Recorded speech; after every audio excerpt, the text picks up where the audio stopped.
우리가 지난 시간까지 7대접의 심판을 끝으로 음녀 바벨론이 멸망하는 것까지를 살펴봤습니다. 전쟁으로 치자면 적군을 무찌르고 무장 해제를 시키고 적장을 발로 밟고 있는 바로 그 순간, 그게 이제 19장에 이르는 순간이죠. 이제 마지막 한 칼로 적장의 목을 베는 것만 남아있는 그런 상황입니다. 전쟁은 이미 거의 끝난 것입니다. 그런 순간에 19장은 하늘에서 벌어지는 어린 양의 혼인잔치를 보여주고 있습니다. 치열한 전쟁과 끔찍한 짐승의 모습과는 완전히 대조적으로 하늘의 아름다움과 행복함으로 가득한 하늘잔치를 보여주고 있습니다.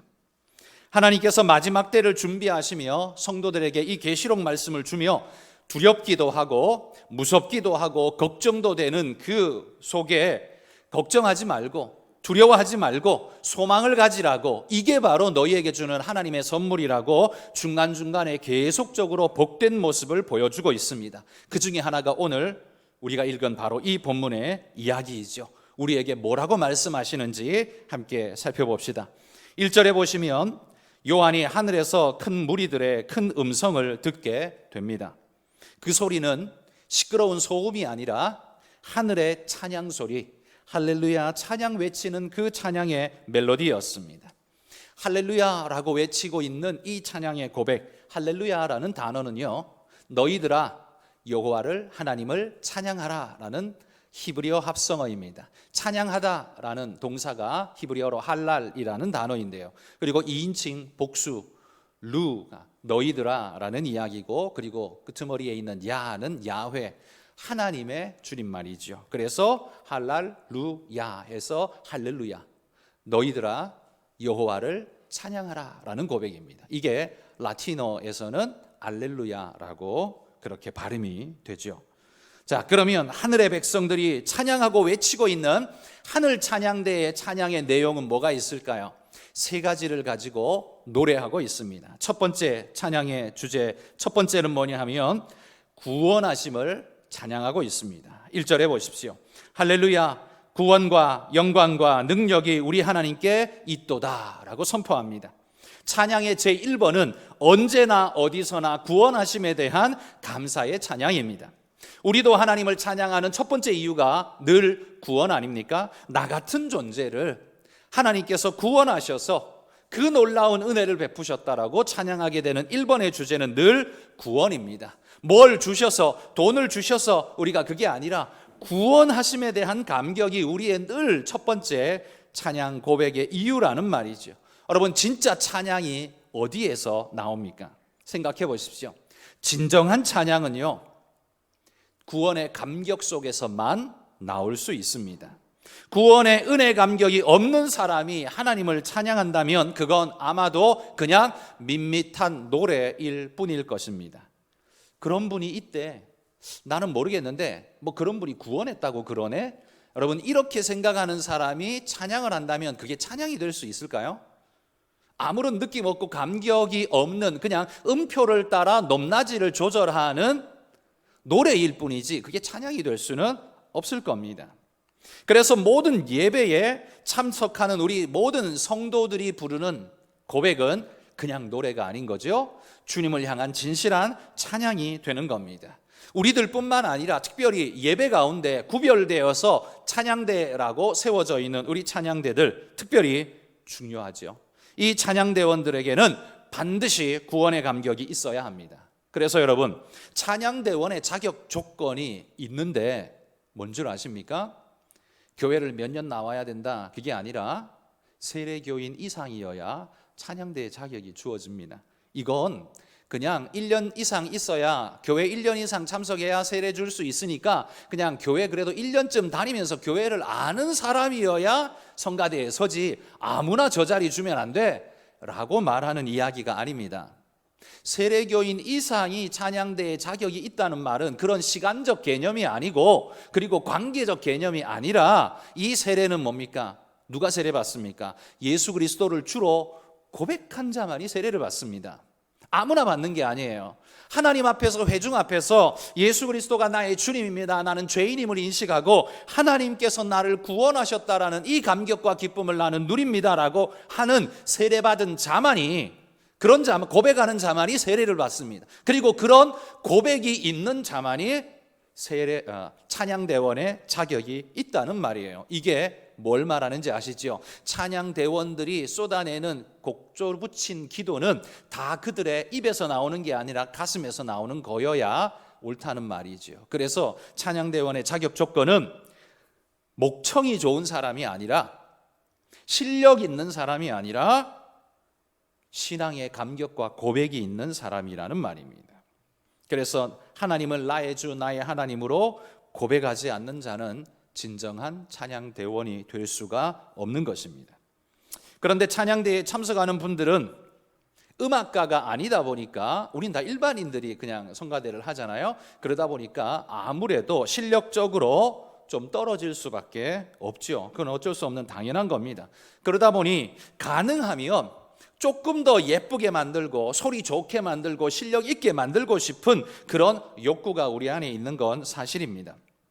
그러다 보니 그런 조금 더 발전된 어떤 소리를 내기 위해서 우리는 성악을 전공한 그런 전문가들을 솔리스트라는 이름으로 영입을 해서 찬양을 함께 하도록 그렇게 합니다.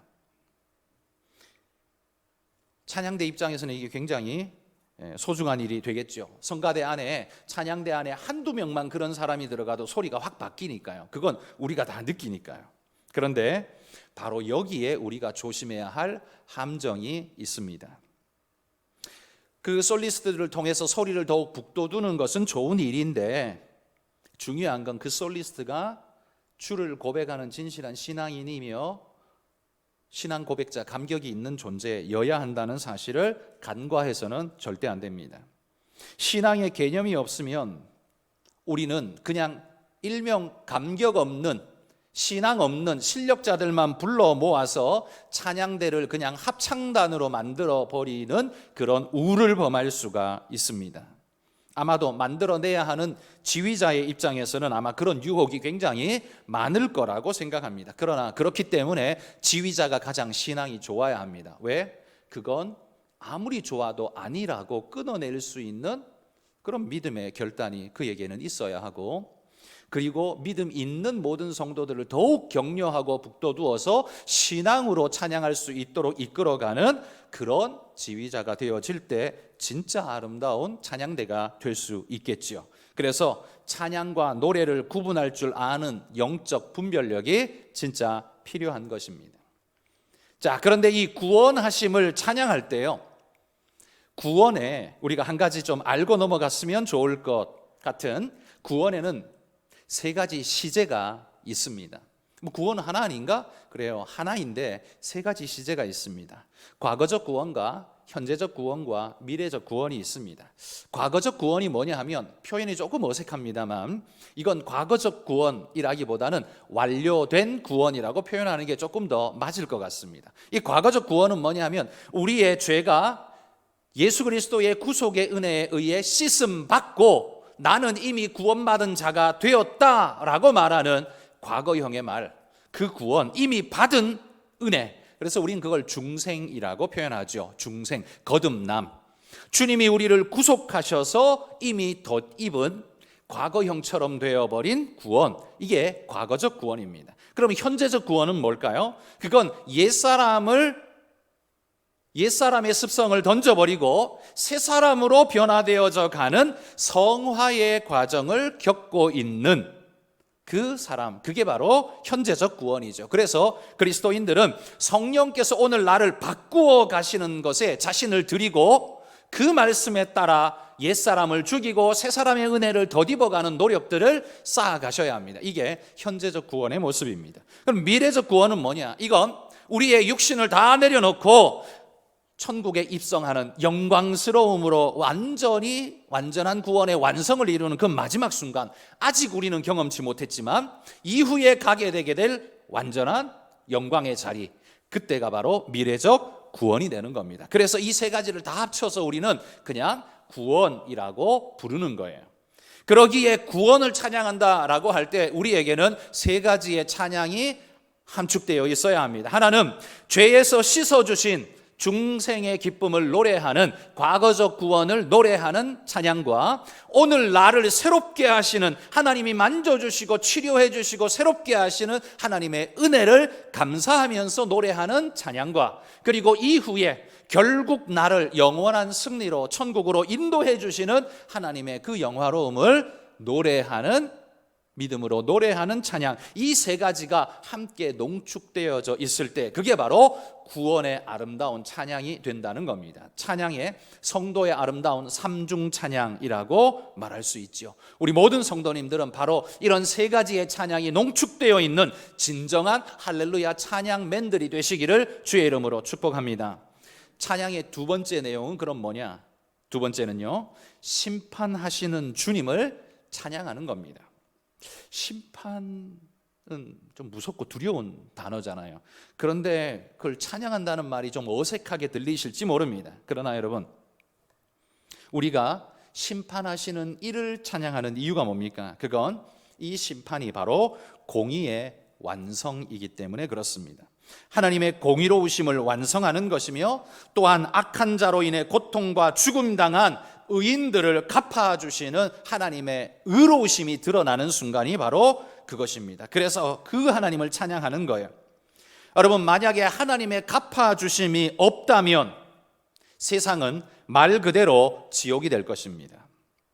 힘 있는 자가 천국 같은 권세 부리는 자리가 될 것이며, 공의는 사라질 것이며, 99%의 억울한 백성들과 1%의 지배하는 행복자만 살아가는 그런 잘못된 사회가 되어져 버리고 말 것입니다. 하나님은 이 세상을 그렇게 짓지 않았습니다. 이는 하나님의 창조 목적을 거스리는 것이고, 그건 하나님의 창조를 파괴하는 일이죠. 하나님은 물리적 세상만 창조하신 게 아니라 우리 마음 안에 선한 마음도 창조하셨습니다. 그리고 그 마음으로 그 세상을 다스리게 하셨습니다. 그러나 죄는 어떡합니까? 죄는 하나님의 선한 마음을 결박시키고 사탄의 마음, 곧 악함으로 변질되게 하셔서 하나님의 창조 세계를 부식시키고 파괴시키는 일로 우리를 몰아간다는 말이에요.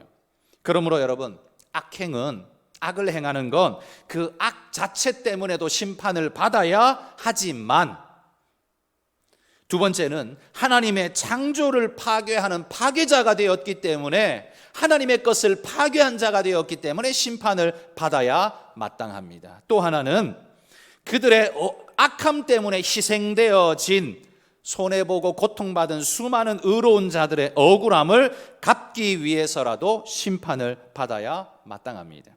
그래서 하나님의 심판은 찬양받아 마땅합니다. 그분의 심판이 있기에 오늘 이 사회가 건강하게 유지될 수 있고, 하나님의 백성들이 그 소망을 잃지 않고 아름다운 소망으로 살아갈 수 있는 것입니다. 하나님의 공의가 있기에 약한 자들이 위로받고 의로운 자들이 보상받는 것입니다. 우리가 권선징악이라고 말하는 그건 여러분 그냥 인간의 마음에서부터 기초한 것이 아닙니다. 이거 원래 어디에서 나온 것이겠습니까? 하나님의 형상대로 지음받은 인간이 선의 본질이신 하나님의 성품을 닮은 인간으로 지어졌기에 인간 안에 남아있는 하나님의 흔적입니다. 하나님의 형상이라고 말할 수 있죠. 그래서 인간 모두는 믿는 자이든 아니든 상관없이 그 마음속에 권선징악을 기대하고 바랍니다. 이게 하나님의 통치 방식입니다. 하나님의 심판을 찬양한다라는 건 바로 그런 의미입니다. 그분이 심판하시기에 이 사회와 온 세상이 질서를 잡고 바른 길을 가고 소망이 있는 길을 갈 수 있게 된다라는 말이죠. 세 번째 찬양의 내용은 6절에 보시면 하나님의 통치하심을 찬양하고 있습니다. 6절 끝에 한번 보십시오. 할렐루야, 주 우리 하나님 곧 전능하신 이가 통치하시도다 라고 선포합니다. 우리는 하나님께서 세상 만물을 통치하신다는 사실 자체를 여러분 우리는 찬양해야 합니다. 왜냐하면 그것이 없다면 우리의 모든 노력과 수고는 다 물거품이 되고 말 것이기 때문입니다. 여러분 한번 생각해 보십시오. 여러분이 오늘 잘 먹고 잘 사는 건 여러분이 수고했기 때문이고 여러분이 똑똑하기 때문입니까? 만약에 이 사회를 통치하는 지배하는 지배자가 폭력적이고 지 마음대로이며 조변석계 하는 존재라면, 그러면 여러분이 수고해서 열매를 딱 거두어서 먹으려고 할 때 그는 어떻게 할까요? 내 거야 하고 다 빼앗아 가버릴 겁니다. 아침에 너 이렇게 하면 내가 이렇게 줄게 라고 말했는데 저녁 때에는 그거 믿고 열심히 노력했는데 저녁 때에는 내가 언제 그랬어? 난 그렇게 말한 적 없어. 그리고 다 빼앗아 가버린다면 어떻게 되겠습니까? 여러분, 우리가 오늘 잘 살 수 있는 건 우리 이 세상을 통치하시는 하나님이 그런 존재가 아니기 때문입니다. 그런 악한 자가 세상을 통치하고 다스린다면 우리의 노력, 수고, 똑똑한 머리, 그 모든 건 다 쓸모없을 겁니다. 그 악한 자의 밥이 되어버리고 말 것입니다. 그러나 여러분, 주님이 세상을 통치하시되 인자와 자비로 다스리고 계십니다. 우리는 그 바탕 위에서 씨를 뿌리면 하나님이 그 싹이 나게 해주시고, 물을 주면 그것이 자라나게 해주시고, 때가 되면 그것이 열매를 알아서 맺게 해주셔서 여러분, 우리가 오늘 먹고 사는 것 아니겠습니까? 우리가 수고하고 노력한 것은 바로 그러한 하나님의 정상적이고도 우리에게 약속해 주신 베이스를 믿기 때문에 그 위에서 오늘 우리 삶이 지탱되어지고 있는 겁니다. 만약에 하나님이 그러한 인자와 자비로 우리의 삶을 붙잡아 주지 않고 폭군같이 지 마음대로 뒤집어버리고 빼앗아버리는 존재라면 우리가 뭘 한들 그게 우리 입으로 들어올 수 있겠습니까? 우리가 어떤 능력을 가진들 그게 우리에게 유익이 될 수 있겠습니까? 하나님의 자비가 근거하지 않는다면, 하나님의 돌보심이 근거되지 않는다면 여러분, 우리의 수고와 잘남과 똑똑함과 노력함 모든 것들은 다 무의미해지고 말 것입니다. 그래서 이런 하나님의 통치를 아름답게 깨닫고 노래한 것이 시편 23편입니다. 이 아름다운 시를 우리가 처음부터 끝까지 6절까지 한번 같이 읽어봅시다. 여호와는 나의 목자시니 내게 부족함이 없으리로다. 그가 나를 푸른 풀밭에 누이시며 쉴만한 물가로 인도하시는도다. 내 영혼을 소생시키시고 자기 이름을 위하여 의의 길로 인도하시는도다. 내가 사막의 음침한 골짜기로 다닐지라도 해를 두려워하지 않을 것은 주께서 나와 함께 하심이라. 주의 지팡이와 막대기가 나를 안위하시나이다. 주께서 내 원수의 목전에서 내게 상을 차려주시고 기름을 내 머리에 부으셨으니 내 잔이 넘치나이다. 내 평생의 선하심과 인자하심이 반드시 나를 따르리니 내가 여호와의 집에 영원히 살리로다. 아멘. 여러분, 하나님의 통치를 느끼는 사람은 누구라도 이 23편을 좋아하고 찬양하게 될 겁니다. 그리고 그분의 통치가 얼마나 우리에게 축복인가를 깨닫게 될 것입니다. 사탄이 세상을 다스리는 게 아니라 우리 주님이 세상을 다스리셔서 얼마나 다행한 일이고 이게 얼마나 감사한 일인가는 믿는 우리만 아는 축복일 겁니다.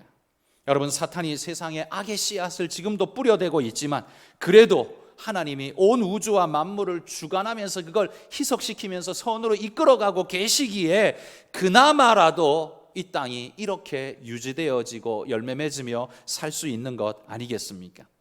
하늘에서도 바로 그 하나님의 통치하심을 찬양하고 있다라고 지금 이야기해 주고 있습니다. 여러분, 우리 모두가 바로 그 하늘 찬양대에 나중에 하늘에 가면 우리 모두가 바로 그 찬양 대원이 될 줄 믿습니다. 여러분, 우리도 이 땅에 있는 동안 열심히 연습하십시오. 올라가서 삑사리 안 내도록 이 땅에 있는 동안 찬양 연습 열심히 하셔서 하나님의 아름다운 이 세 가지의 찬양을 열심히 찬양 연습하셔서 올라가서는 가장 아름다운 모습으로 주님의 찬양대에 서시는 믿음의 일꾼들이 되시기를 축복합니다. 그런데 이 모든 할렐루야 찬양들이요 흘러나오는 중에 7절에서 한 외침이 나옵니다. 지금 이 찬양들의 노래들이 어떠한 상황에서 퍼져나가고 있는가를 알려주는 대목인데요, 7절을 한번 보십시오. 우리가 즐거워하고 크게 기뻐하며 그에게 영광을 돌리세. 어린 양의 혼인기약이 이르렀고 그의 아내가 자신을 준비하였으므로, 이렇게 말합니다. 지금 우리가 기뻐하고 즐거워해야 하는 이유가 뭐냐? 지금 이 자리가 축제같이 즐거워해야 하는 자리인데 이 자리가 어떤 자리인 줄 아십니까? 바로 어린 양의 혼인 기약이 이르러서 혼인 준비하고 있는 자리라는 말입니다. 그래서 이건 잔치 자리고 축복 자리라는 말이에요. 결혼식을 앞둔 사람들의 그 흥겨운 상황이 지금 이 찬양의 베이스가 되는 이야기입니다. 이 상황을 조금 자세히 이해하려면 우리가 유대인의 결혼 풍습을 이해하는 것이 중요합니다. 유대인의 결혼 풍습은 우리하고 조금 달라서요. 우리는 결혼식에서 결혼을 해야 공식적으로 이제 결혼이 성취되지만, 유대인들은 결혼식을 하기 보통 한 1년쯤 전에 약혼을 하는데, 이미 그 약혼 때에 법적으로 합법적으로 결혼이 승인되어지고 이미 결정이 나버립니다. 약혼이 곧 결혼이었다는 말이죠. 이 약혼할 때에 신랑 집에서는 신부 집에 결혼 지참금이라는 걸 주게 됩니다. 이 결혼 지참금이라는 걸 주는데 이게 바로 결혼의 확약과도 같은 것이 됩니다. 그러면 신랑은 이제 법적으로 자신이 신랑의 권리를 얻게 됩니다. 그리고 신랑은 신부에게 이렇게 약속하는 거죠. 내가 1년쯤 뒤에 어느 날 내가 반드시 다시 와서 당신을 데리고 나의 집으로 갈 것입니다. 그때까지 잘 기다리고 준비해 주십시오. 그렇게 이야기를 한다는 겁니다. 왜 날짜도 미리 못 박아주지 않고 그냥 1년쯤 어느 날 뒤에라고 말을 하느냐? 왜냐하면요, 그 결혼식은, 그 신부를 데리고 오는 그날은 신랑의 아버지가 정할 때에만 그 날에 할 수가 있는 겁니다. 그래서 신랑도 사실은 그날이 언제인지 정확하게 잘 몰라요. 왜 잘 모를까? 이유가 있습니다. 왜냐하면 그 1년여의 시간 동안 신부는 뭘 하겠습니까? 신부 수업을 하겠죠. 음식도 만들고, 보통 유대인들이 12살에서 14살 정도의 시집을 갔으니 12살짜리가 뭘 얼만큼 잘하겠습니까? 그러니 훈련을 받아야지요. 그래서 열심히 부모님으로부터 음식 만드는 것도 배우고 어떻게 해야 되는지도 배우고 하겠죠. 신부 수업을 하는 시간입니다. 그러면 신랑은 1년 동안 놀고 있느냐? 아닙니다. 신랑은 1년 동안 신부를 데리고 살 집을 지어야 합니다. 옛날 집들, 2000년 전에 그 집이 고대 광실의 집이었겠습니까? 아니죠. 그냥 일반인들의 집은 흙으로 지은 토담집이겠죠. 기껏해야 조그마한 한 가정이 겨우 살 정도의 집. 그러기 때문에 며느리까지 맞아들여서 거기는 살 수 없지요. 그래서 결혼하고 나면, 약혼하고 나면 아버지가 아들을 데리고 살 집을 이제 짓는 겁니다. 그러니까 자기가 자기 집을 짓는 거예요. 그렇게 1년 동안 집을 열심히 다 짓고 나면 아버지가 말하는 거죠. 자, 그러면 우리 집이 이제 완성되었구나. 집에 가재도구도 이제 어느 정도 조금 꾸몄구나. 이제는 너는 가서 신부를 맞아 오너라 하고 하면 이제 그게 결혼 날이 되는 겁니다.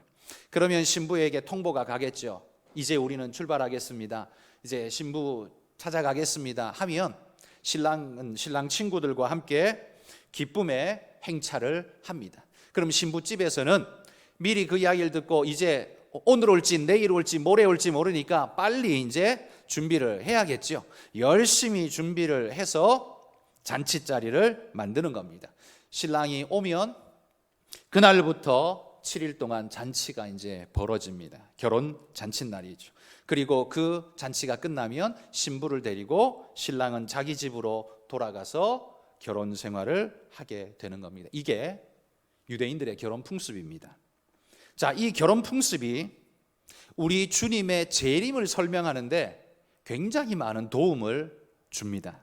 주님께서도요, 제자들에게 이렇게 말씀하셨어요. 마치 신랑처럼 말씀하셨습니다. 요한복음 14장 1절에서 3절 말씀 읽어봅시다. 너희는 마음에 근심하지 말라. 하나님을 믿으니 또 나를 믿으라. 내 아버지 집에 거할 곳이 많도다. 그렇지 않으면 너희에게 일렀으리라. 내가 너희를 위하여 거처를 예비하러 가노니 가서 너희를 위하여 거처를 예비하면 내가 다시 와서 너희를 내게로 영접하여 나 있는 곳에 너희도 있게 하리라. 마치 신랑이 신부를 위해 집 지으러 갔다가 준비되어지면 다시 돌아와서 결혼식을 하고 신부를 데리고 가겠다라는 이야기와 마찬가지의 패턴으로 지금 주님이 이야기하고 있는 겁니다.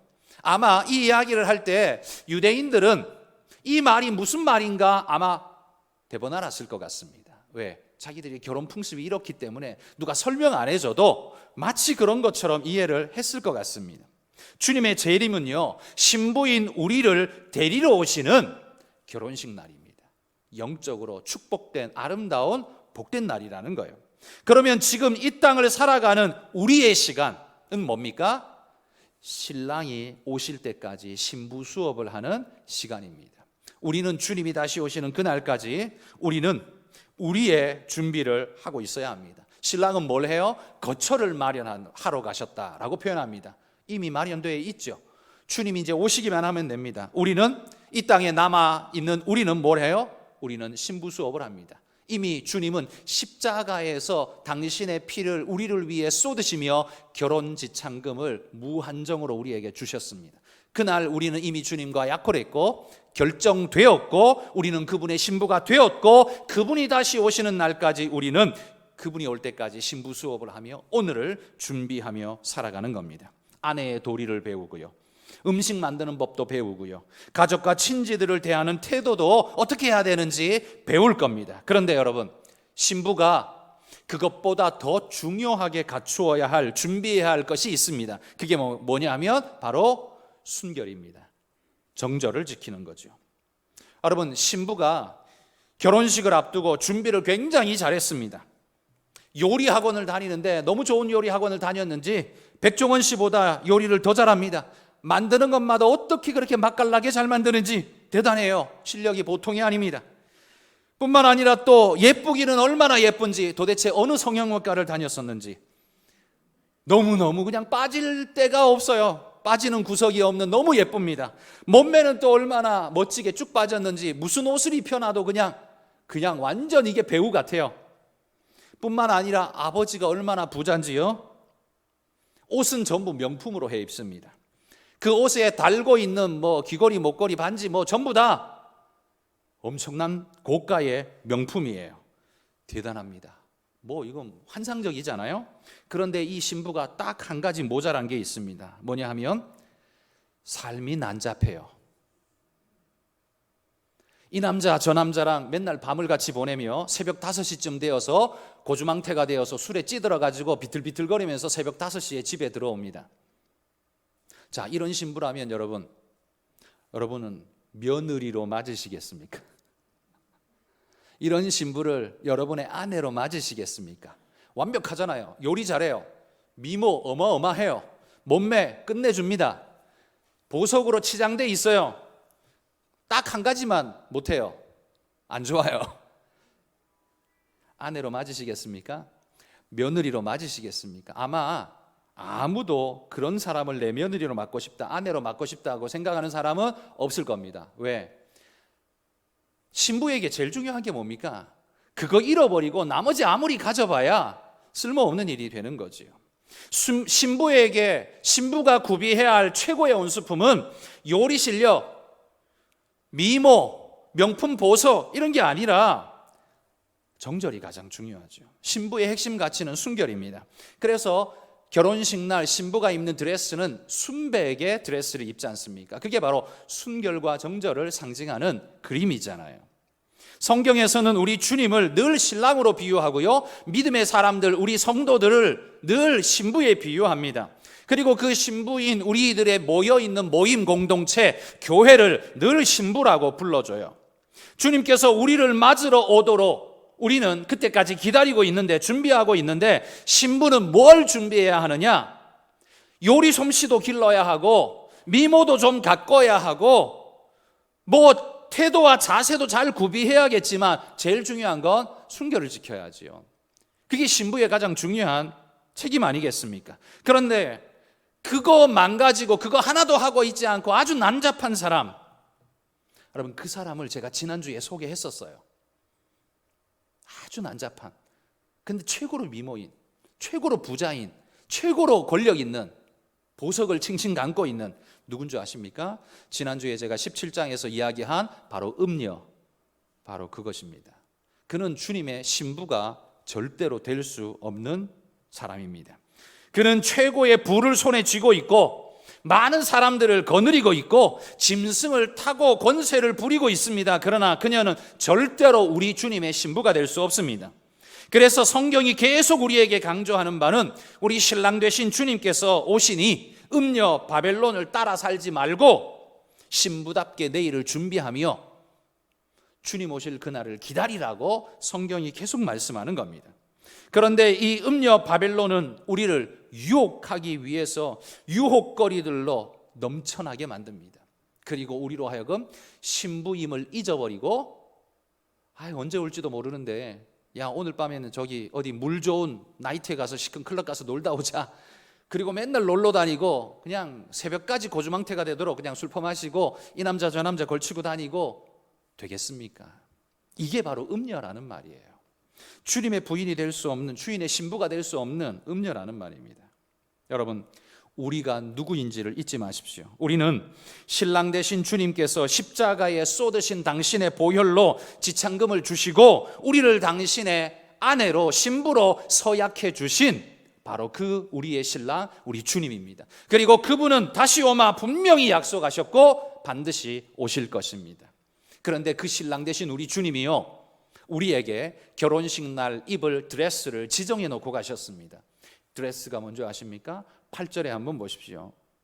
그에게 빛나고 깨끗한 세마포 옷을 입도록 허락하셨으니 이 세마포 옷은 성도들의 옳은 행실이로다. 이게 우리가 입어야 할 드레스라는 말입니다.